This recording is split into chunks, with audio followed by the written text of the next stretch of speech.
Good evening. Can everyone hear me? Okay, good.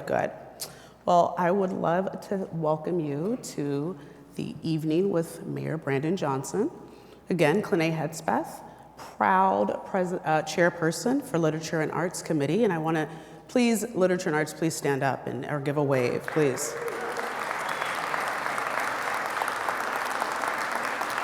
As some of you know, Literature and Arts was a founding committee of this club. It's an amazing institution that we all belong to, or we're guests of. And so with that, it is my honor to welcome the mayor. He's not out here yet, but as the recently appointed DCASE commissioner, I'd like to let him know right now, since he can't really do anything about it, that we will be talking not as boss and subordinate, but as I am hosting him at this beautiful club. So, they give you this bio to read. What I can say is that I have known this man since undergrad. In full disclosure and transparency, I planned this with the Literature and Arts Committee well before my appointment, so I want to get that out there, okay? Brandon, teacher, father, friend, and our mayor.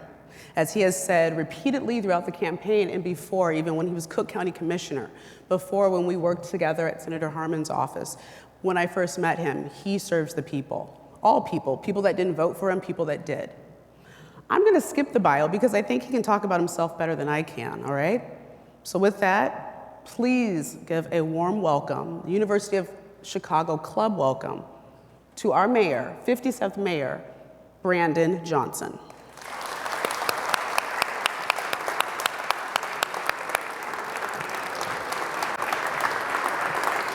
Hey, what's up? Good job, okay. Wow, good evening. Thank you all so much. Please be seated. Thank you, Commissioner Hedspeth, for that introduction. It is so good to be with you all here this evening. I do want to thank the University Club of Chicago for having us, the Literature and Arts Committee for your ongoing work, and of course, our new Commissioner, Hedspeth of DCASE. Thank you for facilitating this on this evening. And all of you for coming out today. I know of all the places to be, the fact that you chose to be in this gathering means a lot to me. Chicago is and has long been a hub when it comes to the arts and the cultural landscape. From our artists, musicians, authors, architecture, and even the sciences. People often look at Chicago for the next big thing. Chicago is filled to the brim with public art, museums, galleries, creative spaces, and cultural events.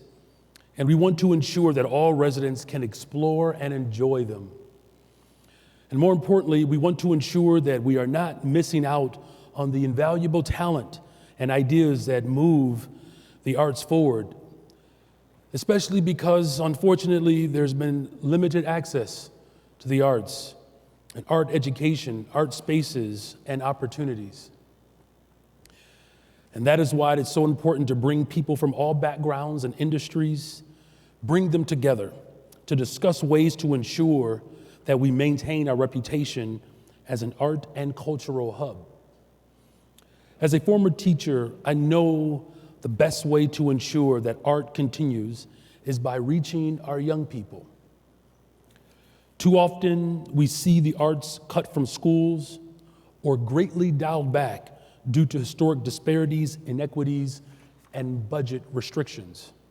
So I challenge us all today to continue to reach out and fight for quality arts education for every resident, no matter their zip code.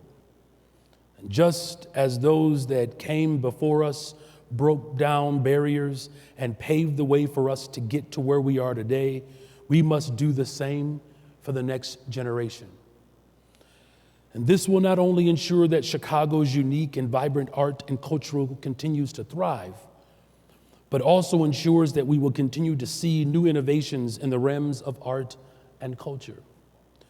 I look forward to talking with you all this evening and hearing all of your questions and, of course, your innovative ideas that will ultimately build a better, stronger, and a much safer Chicago. As we look through the lens of those who have been most impacted, unfortunately, by the type of disinvestment that has made art and art education not available. It's important that we also know that by looking through the lens of those who have been most impacted by disinvestment, these are the very individuals that are closest to the pain and therefore closest to the solution. It is not lost on me as a former educator that as we see the division that exists within this city, within this country, that it's not a surprise that those who wish to keep those same disinvested communities from accessing literature and books that challenge, books that lead to critical thinking, and books that ultimately lead towards protecting our democracy. So again, I look forward to today's conversation. And of course, I'm also looking forward to someone giving me the opportunity to fulfill one of my long lost dreams, and that is to star in Showboat one day. I've been working on Old Man River since I was 7. Thank you all. God bless you. God bless the greatest city in the world, the city of Chicago.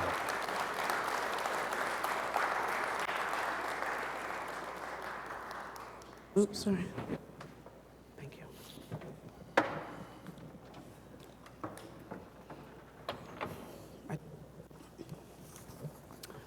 Before we get started, I'd like to recognize a couple people in the room.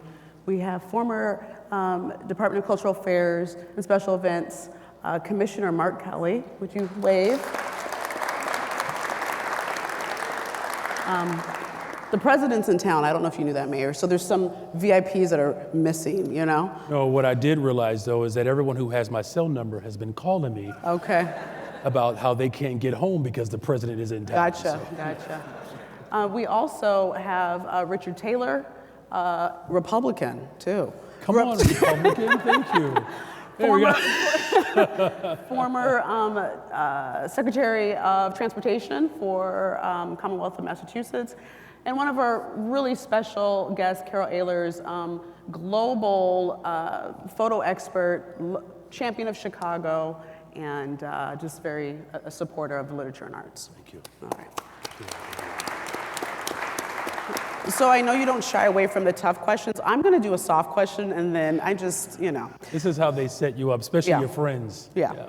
One of the questions is, how is your job different from what you thought it would be? It's a good question. So first of all, these first 11 months in office, and let me just emphasize, it's only been 11 months, you all. These first 11 months in office have been really incredible. My wife and I, we are tremendously humbled by this entire experience. Serving the city of Chicago has been just a tremendous joy to us. And I think the one thing that is different, you know, I don't know if I could have anticipated experiencing all of which I experienced in under a year, in which many administrations either never experienced them or it's over the course of time. You know, so if you would have told me that once I became mayor, that I would have to confront wildfires and smoke from Canada, unprecedented rain last 4th of July, scores of buses coming up from the southern borders with migrants, measles, and everything else in between. Oh, you didn't have to remind me of that, thank you. If you would have told me that I would have had to confront all of that at once, I would not have believed you. And so it's just one of those things that, you put people in a position who can provide you with the support that you need to make good decisions. But really, it's been a great joy.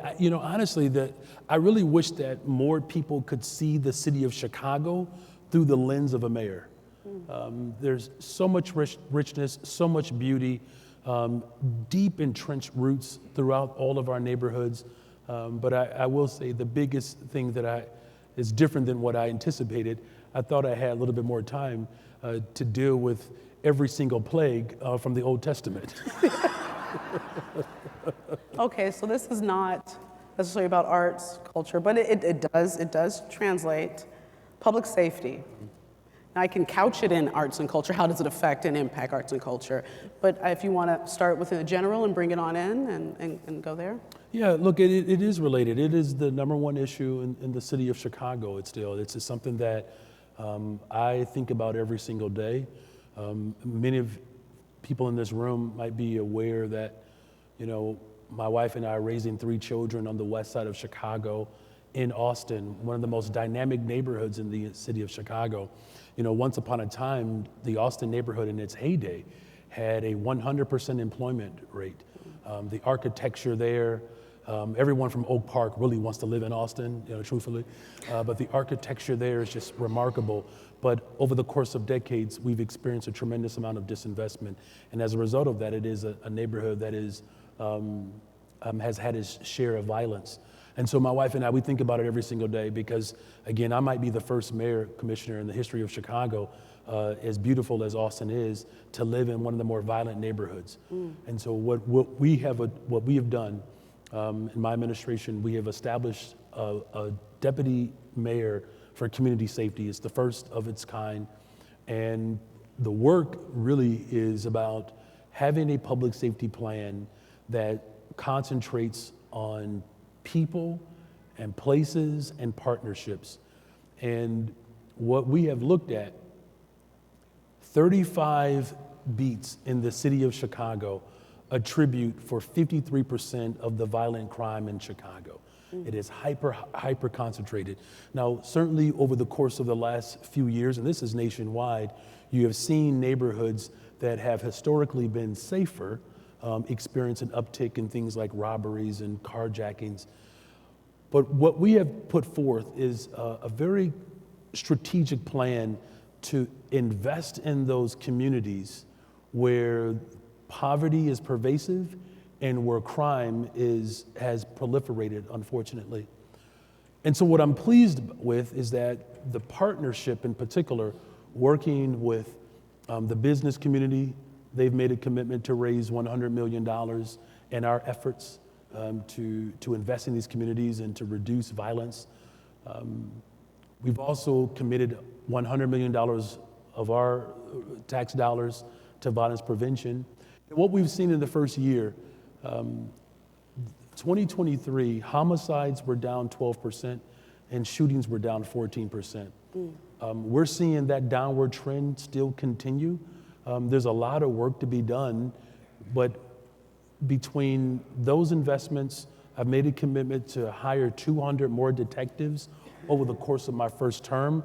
We're pretty much halfway there already. By the end of the year, I fully expect that we would have reached that goal because solving violent crime in the city of Chicago also serves as a deterrent. But my final note is that I really want the city of Chicago to embrace not just our immediate response, but getting at the root causes of crime. It's something that for a generation, unfortunately, people have mocked that approach. In fact, as a social studies teacher, first of all, it really feels good to be in a room with people who won't nod off when I say I'm a social studies teacher. No disrespect, art teachers. But as a social studies teacher, I remember when President Johnson had the same vision to get at the root causes of crime. And the governor of Alabama mocked his vision. And he said that President Johnson believes the reason why there's violence in communities is because a black child did not have enough watermelon to eat. I mean, these were many of the provocative terms and language that was used 60 years ago. And now here we are in this moment because we did not get at the root causes of crime. We've seen schools close, mental health clinics shut down, jobs lost, housing is no longer affordable. The gap between those who have and those who do not continues to widen. And it's incumbent upon this generation to get it right. And that's what my administration is committed to doing, is getting it right. Good, thank you. Going back to your experience as teaching, how the lack of, or how did it influence arts and literature while you were teaching in some of these schools that people were coming to school without, adequate nutrition and shelter? Right. Well, I don't have to lecture you all. I thought that was funny, but anyhow, it's a really tough crowd tonight. But incorporating art in the curriculum of reading and social studies was one of the best things that I had the opportunity to experience. Unfortunately, art programs have been reduced or darn right eliminated.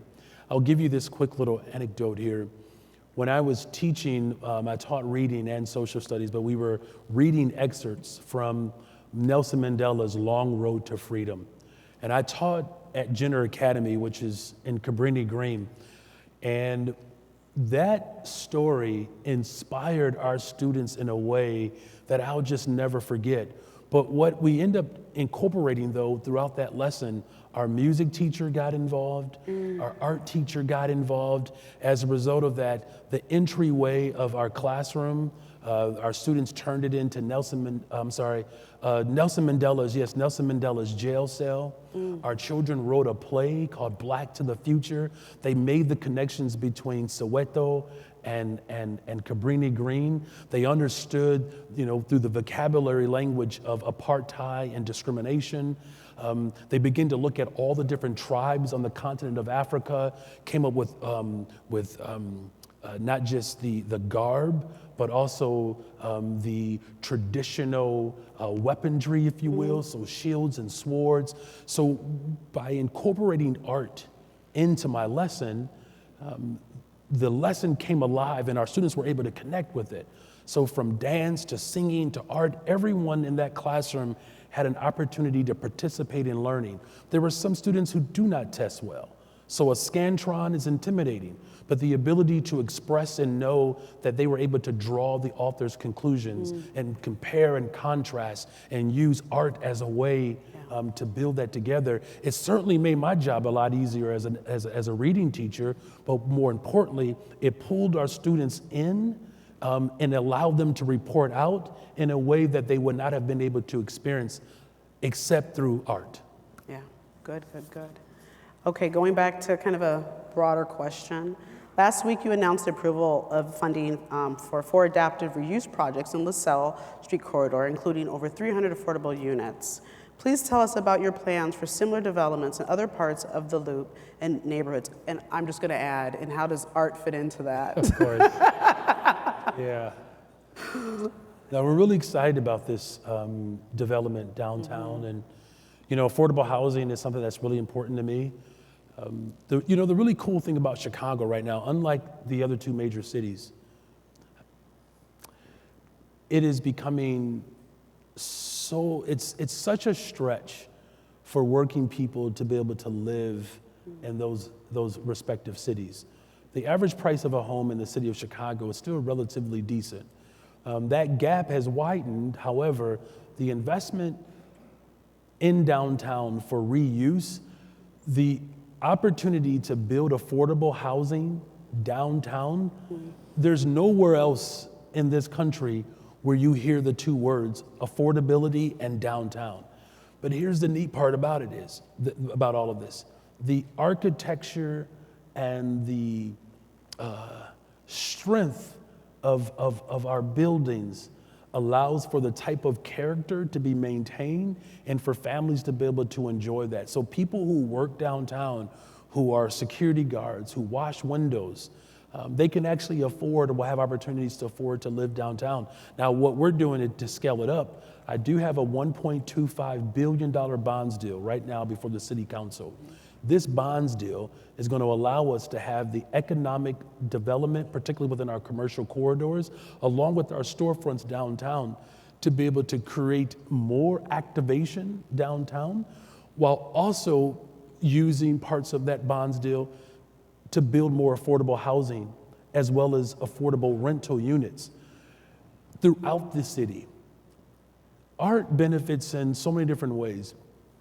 The first thing is our economic corridors need far more activation within these spaces, because when people live and work, they also want to experience their neighborhoods in a dramatic way. And so part of our activation is to make sure that these plaza spaces or these open spaces become spaces for artists, for art.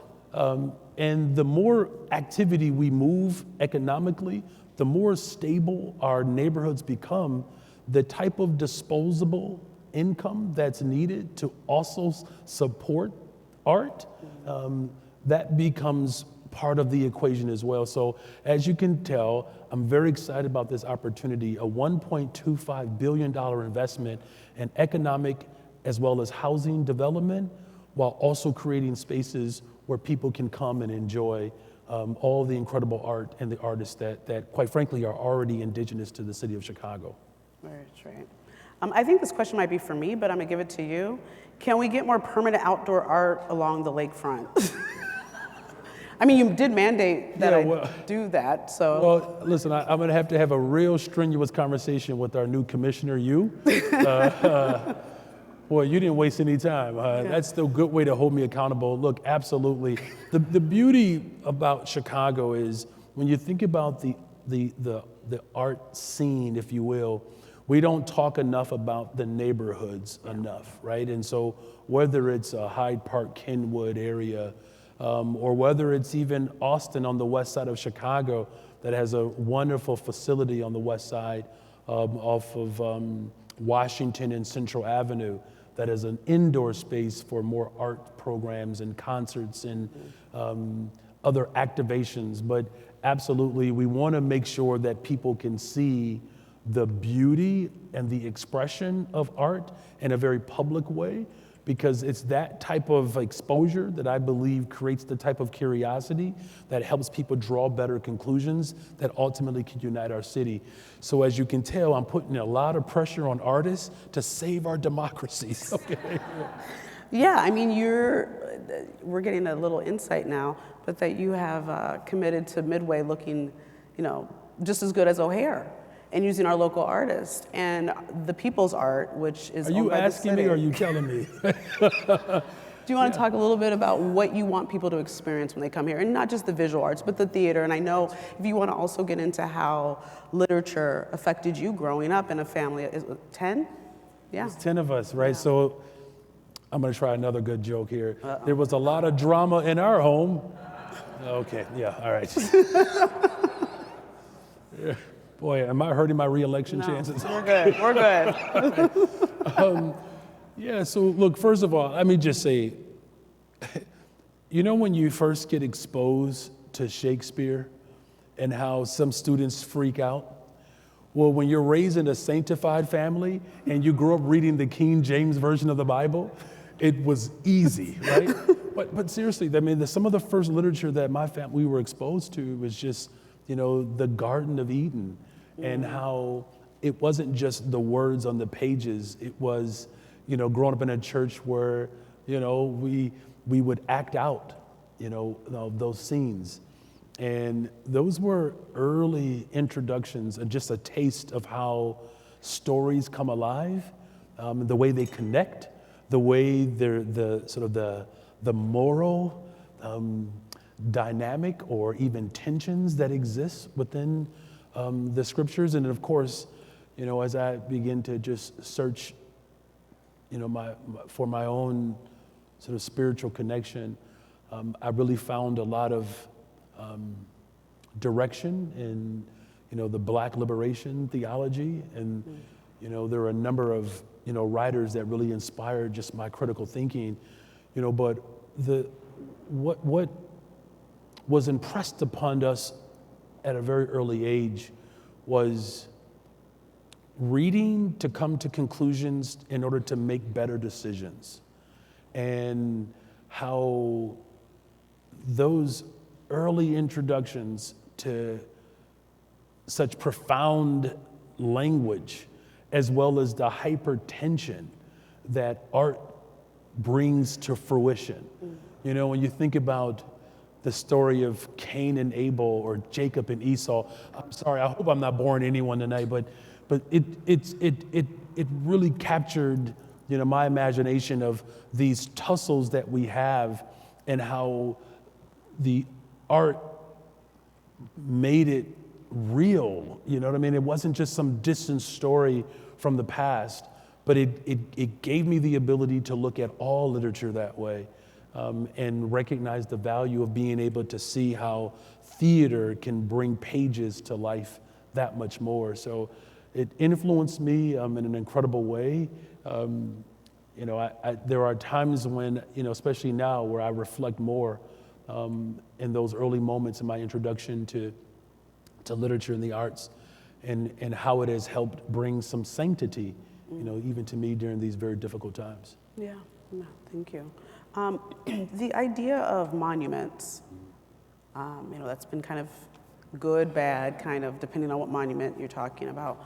What are your thoughts just in general about how we as a people, the larger narrative of the entire city, of all neighborhoods, interact with monuments? Do we want to see more? Do we want to have conversations around them? I know you're really committed to making sure that curriculums developed around these monuments that are here. One of the first things, thank you for that question. One of the first things that I did when I was sworn in, so we made an investment and a commitment to various monuments throughout the city of Chicago. I believe we identified 4 or 6. Memory escapes me now, but key monuments that do not just simply capture a moment or a figure in time, but it cements the history of this city. And whether it's the labor movement, or whether it's the fact that we have had, many men, in particular, Black men primarily, who've been tortured, by the Chicago Police Department, and particularly some very egregious bad actors. The purpose, I believe, of monuments are to do a couple of things. One, as I indicated, it captures a particular moment in time. The 2, it tells us about, it helps us see ourselves for who we really are. And the hope is that it gives us a better reflection of how we can project our future, for things to continue or for things to never happen again.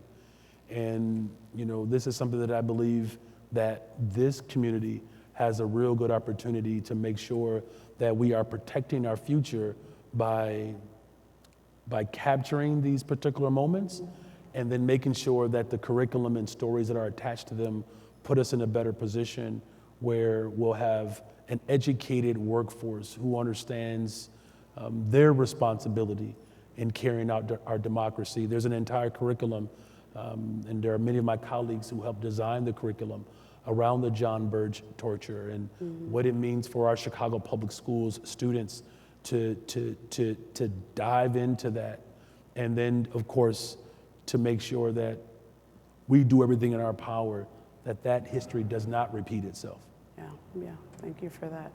I know one thing that you, or the administration, were very much in conversation with some of the larger institutions to ensure that we are offering, free days that are already mandated, right? It had nothing, it's nothing new, but to make sure that families really understand the days and how they can get there. Do you want to talk a little bit about that? Because you're very hands-on with that. I do, thank you for that. So first of all, I've made a commitment, Commissioner, that as mayor, that the full force of government has to respond to the needs of our young people. Last summer, we hired nearly 25,000 young people across the city of Chicago. That was a 20% increase from the previous year. And I challenged all of our departments and sister agencies to find positions so that we can hire people and pay these young people between the ages of 14 and 24. In this year's budget, I added an additional $76 million so we can hire 4,000 more young people. We get to 28,000 young people this summer. That would be a remarkable testament to just my vision for a better, stronger, and much safer Chicago. 97% of those young people who had jobs were Black and brown children. Now, of those that we hired, 46,000 young people applied. So the need and the demand is there.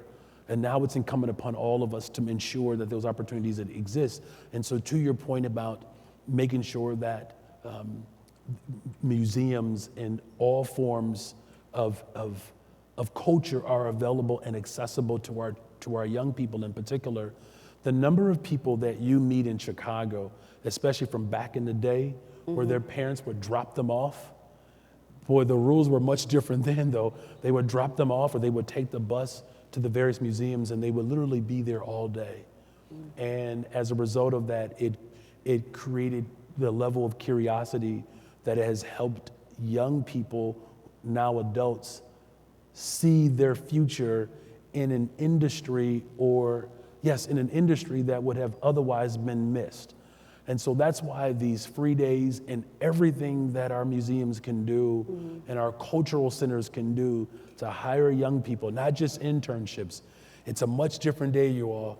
I always tease, Commissioner, I'm Generation X, which means I'm a part of the last obedient generation on the planet.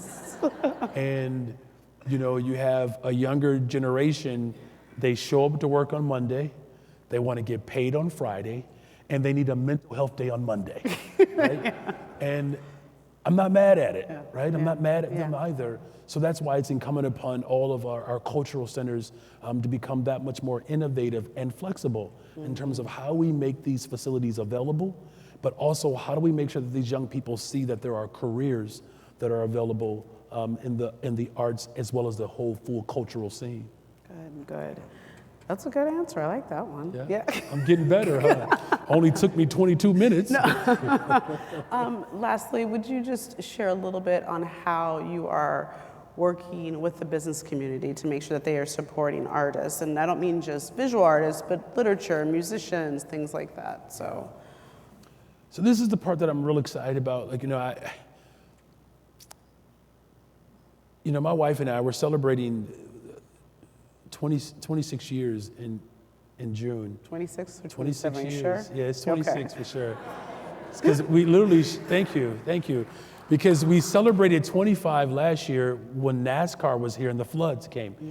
And it was one of the most awkward moments I had as mayor, because we're celebrating our 25th wedding anniversary. The rain is coming down. You got NASCAR going on.